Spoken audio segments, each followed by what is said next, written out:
ঈদের ছুটি শেষ হতেই বায়ু দূষণে শীর্ষে ঢাকা। ঈদের ছুটি শেষ হওয়ায় রাজধানীতে ফিরেছে মানুষ। রোববার সপ্তাহের প্রথম কর্মদিবসে যোগ দিচ্ছে কর্মজীবীরা। আর এমন দিনে বিশ্বের দূষিত বায়ুর শহরে শীর্ষে উঠে এসেছে ঢাকা। আন্তর্জাতিক বায়ুমান প্রযুক্তি প্রতিষ্ঠান IQAir এর তথ্য বলছে, আজ ঢাকার বাতাস অস্বাস্থ্যকর।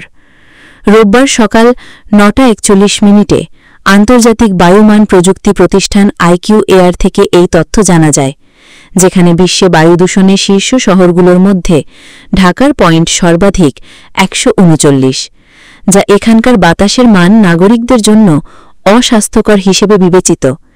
একই সময়ে ১২৭ স্কোর নিয়ে বিশ্বের দূষিত শহরের তালিকায় দ্বিতীয় অবস্থানে রয়েছে মিশরের রাজধানী কায়রো। পরের অবস্থানে থাকা কাতারের রাজধানী দোহার পয়েন্টও সমান ১২৭।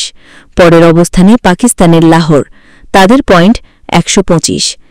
IQAir স্কোর 0 থেকে ৫০ ভালো হিসেবে বিবেচিত হয়, ৫১ থেকে ১০০ মাঝারি হিসেবে গণ্য করা হয়, আর সংবেদনশীল গোষ্ঠীর জন্য অস্বাস্থ্যকর বিবেচিত হয় ১০১ থেকে ১৫০ স্কোর।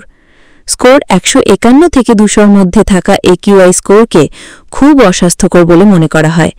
এই অবস্থায় শিশু, প্রবীণ ও অসুস্থ রোগীদের বাড়ির ভেতরে এবং অন্যদের বাড়ির বাইরের কার্যক্রম সীমাবদ্ধ রাখার পরামর্শ দেওয়া হয়ে থাকে। এছাড়া ৩০১ থেকে ৪০০-র মধ্যে থাকা IQI ঝুঁকিপূর্ণ বলে বিবেচিত হয়, যা নগরের বাসিন্দাদের জন্য গুরুতর স্বাস্থ্য ঝুঁকি তৈরি করে। সাধারণত AQI নির্ধারণ করা হয় দূষণের ৫টি ধরনকে ভিত্তি করে, যেমন বস্তুকণা, PM10 এবং PM2.৫, NO2, CO, SO2 ও ওজোন O3। বায়ু দূষণ গুরুতর স্বাস্থ্য ঝুঁকি তৈরি করে থাকে। এটা সব বয়সের মানুষের জন্যই ক্ষতিকর, তবে শিশু, অসুস্থ ব্যক্তি, প্রবীণ ও অন্তঃসত্ত্বাদের জন্য বায়ু দূষণ খুবই ক্ষতিকর। ওয়ার্ল্ড হেলথ অর্গানাইজেশনের মতে, বায়ু দূষণের কারণে প্রতি বছর বিশ্বব্যাপী আনুমানিক ৭ লক্ষ মানুষের মৃত্যু হয়। বায়ু দূষণে প্রধানত স্ট্রোক, হৃদরোগ, ক্রনিক অবস্ট্রাকটিভ পালমোনারি ডিজিজ, ফুসফুসের ক্যান্সার ও শ্বাসযন্ত্রের সংক্রমণ থেকে মৃত্যুর হার বাড়ে।